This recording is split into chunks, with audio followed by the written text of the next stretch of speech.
Ahoy and welcome to yet another photo collage. Today's suggestion comes from my brother Salvacorn. He wanted me to make some sort of retro PC box art.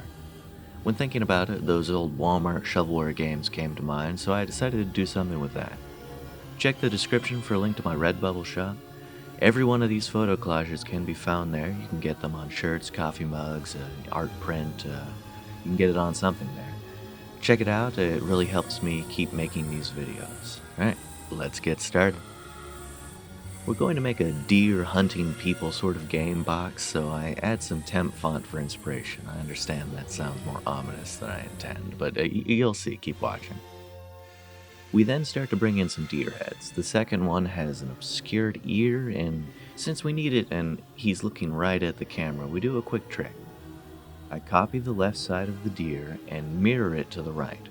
I'm not sure what others would do in this situation, but most of my tricks are intended to save you time, and this sure beats trying to rebuild the ear.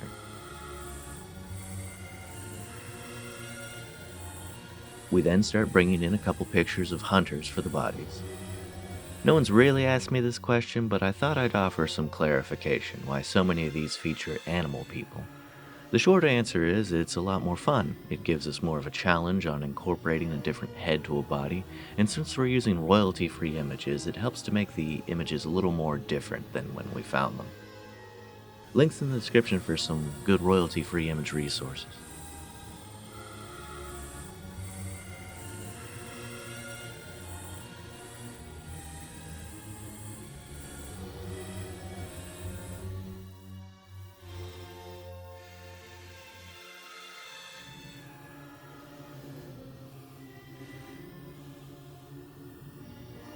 I know I want to make the background a composite, so we'll begin cutting around the tree and bring in this park. We add an extra jogger.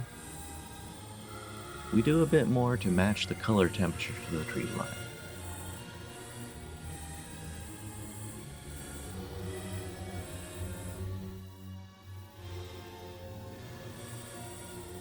We clean up the edges, and I think it's finally time to address the more difficult of the animal heads. I don't really like that the head is looking straight on at the camera, so we take it into the liquefy tool and start nudging it around. It's important to do small adjustments to create a more natural distortion.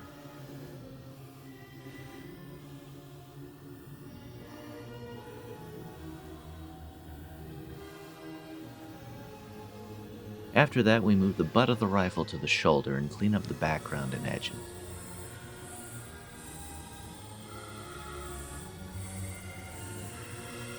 Add some wood panels to the edges of the box.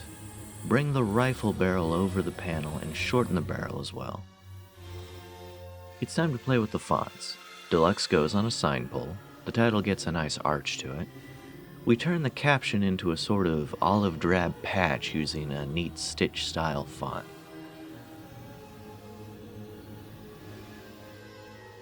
I modify a ratings tag and we have a little bit of fun with some of the extra details.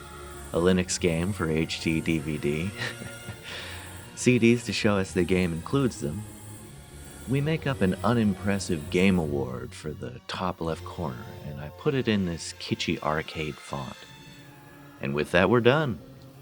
This one turned out way better than I expected. Special thanks to Salvacorn for not only the idea for the collage, but also making suggestions on tweaking some of the finer details with fonts and colors. Remember, you can find a link to my Redbubble shop where you can buy this collage as well as links to resources that you yourself can use in the description. If you're still watching, I just wanted to thank you for sticking with me. I've uploaded a video a week for 6 months by the completion of this video here. I had planned to shift gears after this one and drop it for just the occasional upload, but my plans have fluctuated and it looks like the video a week will continue for the time being. So thank you for your time and for watching, and I hope wherever you are, you're having a fun day. Thank you.